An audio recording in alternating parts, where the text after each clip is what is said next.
Hi, and welcome to my session, which is about simplifying payments or how we can use XRPL in traditional accounting systems. First, let me introduce myself for those who don't know me. My name is Reto. I'm from Switzerland. I founded 2 companies, and I got into the traditional payment software development around 2007. And I was responsible for a software development team which produced, maintained, and developed a financial accounting system and a payroll system for around 1,000 small and medium enterprises in the whole country. Somewhere around 2017, I discovered blockchain technology, and of course, XRPL caught my attention quite quickly. If you have any questions or input, you can find me on LinkedIn or on Twitter, of course.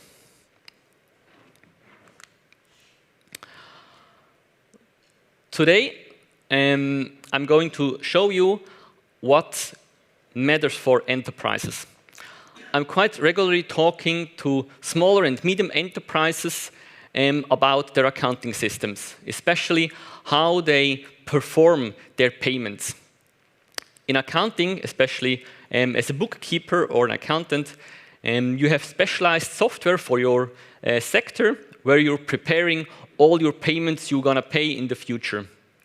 But at some point in time, you need to send these prepared payment instructions to your bank to instruct them to send the payment to their receiver. And that's where the problem occurs. In the past, we were highly focused in improving the small and medium enterprises systems. The accounting system improved quite a lot over the last 10 to 20 years.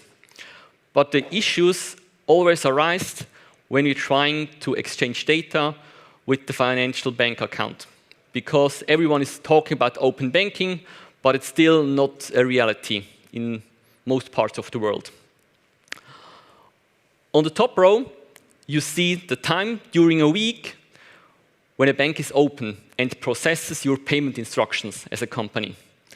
And the bottom row, it's quite a little larger, shows the time in the week where the bank is closed and none of your payment instructions are executed.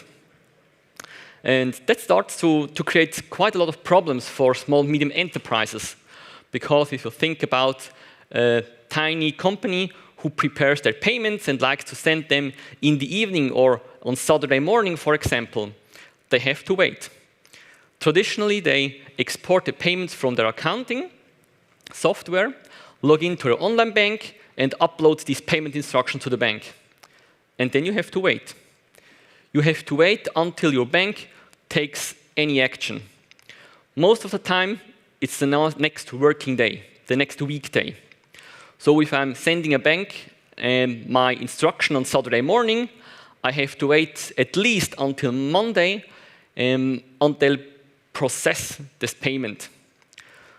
That's a problem because it means from my side as an accountant in my company, all my processes after this payment need to wait. I need a confirmation from my bank that I really executed the payment, because for my bookkeeping, it's relevant at which date the payment got executed, and if maybe a foreign currency is involved, which exchange rate were applied. That's all necessary. So that means I have to wait. And it gets even worse if you think that most companies have several relationships to multiple banks and have multiple bank accounts. That means as an accountant, I have to keep track on every payment process currently waiting for a response from the bank. It's also interesting here to say that the world is currently migrating to a new payment system, which is called the ISO 20022. We come back to that later. And many parts of the world are migrating to real-time payment processing. 240 billion. That's quite a big number. It's the gross domestic product for Portugal and New Zealand in 21. But that's not relevant for us. 240 billion is also the gross revenue generated by processing simply business-to-business payments globally in 2015. 240 billion in revenue. Someone paid the fees for that. The number is even increasing. Depending on the source you're looking at, it's estimated that for both business-to-business and business-to-consumer, we already reached 2 trillion in 21. So there are quite a lot of fees and expenses that companies are paying to the financial system. Another obstacle with international payments, in the special case, are exchange rates. As I mentioned before, I have to know my exchange rate to keep a correct bookkeeping in my system. But the exchange rates aren't known in advance if I'm sending my bank a traditional payment instruction. The fees aren't really transparent and the fee structure isn't clearly visible for me as a consumer. What means, at the end of the day, I'm too lazy to check every time I'm sending a payment which fees are going to be applied, and I'm paying just another smart slippage of a cost to the financial system, because it's simply too hard for me to compare all these fees together from the different banks. It even gets worse if you think about more exotic payment corridors.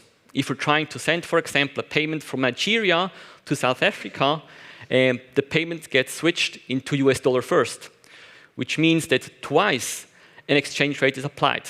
And of course, that also increases the fees, the costs for the consumer. So all in all, it's not really easy and not cheap at all to send payments.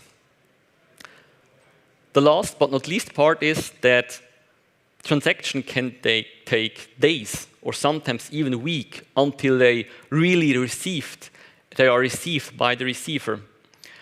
In Switzerland, a few years ago, there was quite a prominent case where a family booked a vacation in Cuba. And everything went well.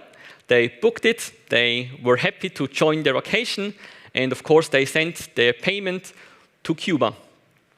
But somehow, the receiver never gets the money. And then the problems start to occur. No one could tell the family where the payment is. Nobody was really willing to answer them. So they had to pay quite a lot of extra fees to their bank just to start the investigation what went wrong. And yeah, the funny part was it turned out that somehow their payment was routed through a US bank, and the bank, of course, blocked the payment due to sanctions held from the US against Cuba. So despite Switzerland was never involved in the conflict, they started to get issues by international payments. The last point, which is often a topic for small and medium enterprises, is the integration and automatization into existing processes. As I mentioned before, we used to improve the process even more in this accounting software. We put quite a lot of additional stuff in these software products to make it easier for the consumers to use them. But it stopped at the bridge where we need to exchange data with the account. With the bank account, of course. In Switzerland, we have SIX as the national payment rail operator. And they're offering a product which is called B-Link. That's an open API platform which allows a software developer to integrate with the banking system, to send the payment instruction and receive information about received payments. So it's basically quite a good idea. But it turned out that despite it's quite some years running, there are just 5 banks in Switzerland who participate in this system. And because just 5 banks are onboarded on this platform, that means that the software producers for accounting software didn't really implement this open standard. What led to the result that we as consumer aren't really able to benefit from the open API system because it's simply not implemented by the software developers. It gets even worse if you look at the world. There are so many different areas in the world offering different APIs one is able to implement. They have different protocols, different formats, and different language. So it's quite quite different to implement many of these standards. And as you can guess, it's hard if you have some bank accounts in various countries, because it's quite unlikely that your software producer even implemented 2 or 3 of them. So you're often stuck with the integration in the banking system. What we try to achieve is, with the integration, that we can automate our processes way better, because with more automatization, we have less errors from the user side. We're trying to improve that. So why are companies globally interested in using blockchain technology? There were several surveys made. I took the graphic from the Faster Payment Council, but interestingly, the survey made by SWIFT, which is basically the operator of the global payment system, are really similar. And small and medium enterprises were asked what they think is the benefit from blockchain payments used in their own processes. And it turned out that they exactly addressed the 3 problems small and medium enterprises are facing. In green, you see almost 30% or a third of all the participants who called, we'd like to have faster payments. They want real payments. And of course, blockchain can enable that. The traditional banking stucks with it. The blue ones, almost 50%, expects cheaper payments. Simply, exactly our second point I mentioned. The companies are expecting lower fees for both domestic and international payments. And the rest basically goes to open API, transparency, and more details about what's going on. Companies want to know where the payment is. When does it run well? Were there any problems or what happened at all? And it's also interesting to note that SAP, one of the biggest software producers for enterprise software, recently published a proof of concept where they showed how their own customers were able, using blockchain technology, to send international payments within their ecosystem. So it's definitely a topic companies are working on. And now let's switch to the juicy part, to our demo. We're going to see how we implemented all these points in our own software in DALI-Pay.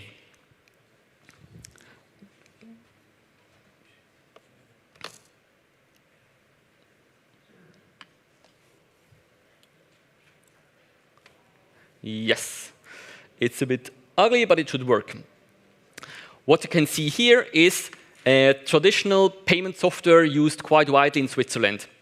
It's a software where companies or accountants are preparing their payments. And you can see that we have 5 payments prepared here, some in US dollar and some in Swiss franc and euro. But today we're going to focus on this payment here, the one about Swiss francs, which is targeted for Swisscom Incorporation. So traditionally, I'm going to export these payment instructions. I don't have the button here, maybe. OK, that doesn't really work, but no problem. Traditionally, I'm going to export these payment instructions into a payment file. That's basically an ISO 20022 payment instruction file.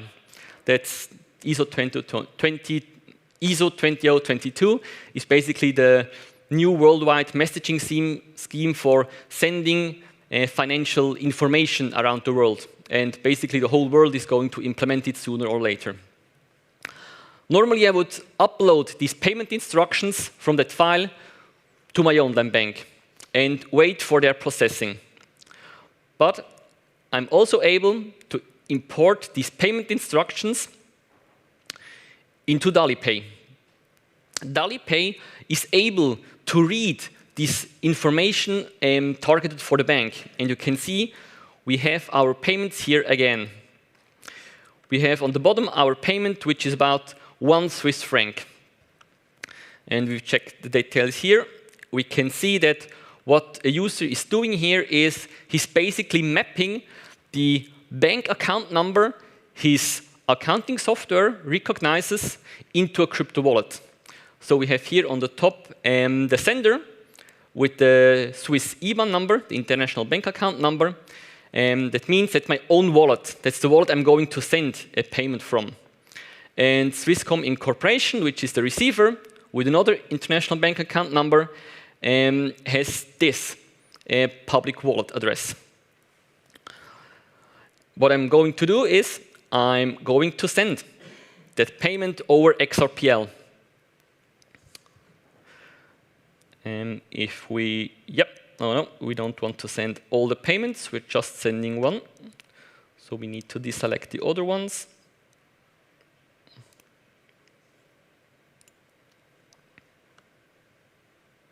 And the software warns me because it recognized that on a previous demo I already sent that payment. So it warns me and asks if I'm really willing to send a duplicated payment. But of course, in our demo scenario, that's totally fine. We have a small information screen where we are seeing that we are going to send one payment around 1 Swiss franc. And what I really like about this approach is that the software is also able to show all the fees that are going to be applied. Because we are on the XRPL edge, all information is publicly available. So that means as a small and medium enterprise, I'm already aware of all the fees that are going to be applied to my account before I'm really sending this payment. So let's send the payment. I'm basically using some here, but it doesn't really matter at all. Okay, and because I didn't use it a few days ago, some asks me to pair this software again. Here you should also be able to see my smartphone. It doesn't seem to work. Okay, it's not really a problem. I'm basically opening the Sum wallet on my screen, and I scanned the QR code, and I'm going to authorize Sum, or my own wallet, that it's able to send the payment. Of course, I got an error. Let's try another one. Yep, that worked. So now my software is able to send the payment. Let's have a look if it really already arrived. Now on Sum, I'm going to see, a sign request from DaliPay, which means DaliPay sent the request to sign the payment to my smartphone. And on Sum, I'm seeing some details about the payment. Some asked me to spend 1 Swiss franc to the receiver. And what you're now sadly not able to see is that the important part here is that my sender account simply holds XRP and US dollar. But my receiver likes to receive 1 Swiss franc. And there's the beauty of XRPL. Behind the scene, the software recognized that somewhere in the world there's an offer for Swiss payments, for Swiss francs against XRP. So was able to pay in XRP or in US dollar, whatever I like, and the sender receives US dollar. In the meantime, you can see that the check mark indicates that payment went through. And of course, if someone would like to see, it's also able to show some details directly on a blockchain explorer. Of course, you can choose your software you like. And it gives you maximal transparent information about your payment. You can see I paid 2.2 XRP, and the receiver got 1 Swiss franc. So it's quite cool to make international payments. From a sender perspective, the process is now completed. Everything went through. I don't need to do any more. I can switch to my accounting software again and do all my accounting and bookkeeping stuff I need to do. We're now switching to the receiver side of the whole process. On the receiver side, DaliPay is able to fetch received payments from the XRPL. And as you can see here, the payment around 1 Swiss franc just arrived a few seconds ago. I'm now going to deselect all the other payments to make it a bit easier. And what I'm going to do here is, as a receiver, I'm going to export the received XRPL payment into an ISO 20002 format again, which my software understands. So I'm just confirming the format of my accounting software, and the payment gets exported. And what's really cool is that I'm now able to open a completely different accounting software, which is, funny why it's called banana accounting, but it's not the point. You can see I'm able to open the payment I just exported in DaliPay, and you can see that I received the confirmation for 1 Swiss franc.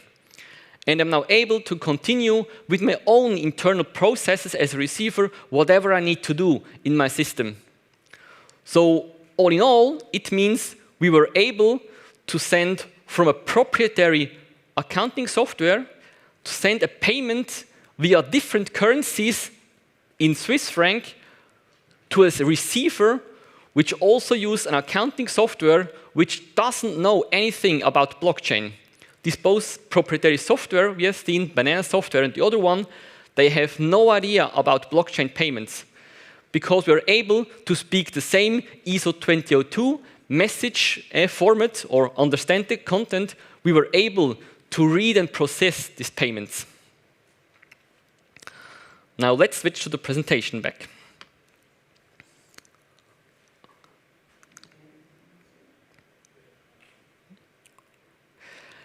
Yep, that was quite cool. And when we developed DaliPay, we were even able to implement new possibilities for the small and medium enterprises. For example, we were able to show your balance in advance. Traditionally, in an accounting system, you don't have the real bank balance. So that could mean that in some strange cases that you're sending your bank your payment instruction, you wait several days just for the bank to refusing the payment because in the meantime, your balance is too low. Maybe some other payments were executed in the meantime. We were able to warn the user exactly at the time when he wants to send the payment that his balance is too low. We were also able, as we've seen, to warn about duplicated payments. That's normally not possible. The software, by default, works with the XRPL cluster, as you've heard this morning. And it means we automatically benefit from the integrated fraud prevention. I mean, that's awesome. Someone in the world is helping us saving our loss. That's really cool. And yeah, it's you, thanks. And from a small and medium enterprise standpoint, it's really cool because it helps preventing any loss from a dubious request, maybe. We also were able to send or to pay in a different currency than the receiver really gets. We are able to pay in euro, someone who likes to receive US dollar. We've seen the example with Swiss franc and XRP. And we were also able to implement nice stuff like paystring, for example. We've seen traditional international bank account numbers. The right one, which has quite a lot of numbers, is one from Switzerland. It's quite hard to remember them. And there's a chance of 10% that you get a typing error and no software is able to recognize that error. And then you have to search your payment again. On the other hand, you can simply enter billing$company.com as a receiver. And DaliPay automatically resolves that to the correct wallet address. So it's way easier from a consumer standpoint. And we can also think about even more use cases. Something that always comes to mind is multi-signing, because there are often higher amounts we like to send, and we could use a threshold for a junior to send the payment automatically, and the senior maybe needs to agree to a higher amount. So all in all, that means we were able to implement real-time payments globally, around the clock, even on Christmas Eve. We were able to reduce the payment costs quite a lot.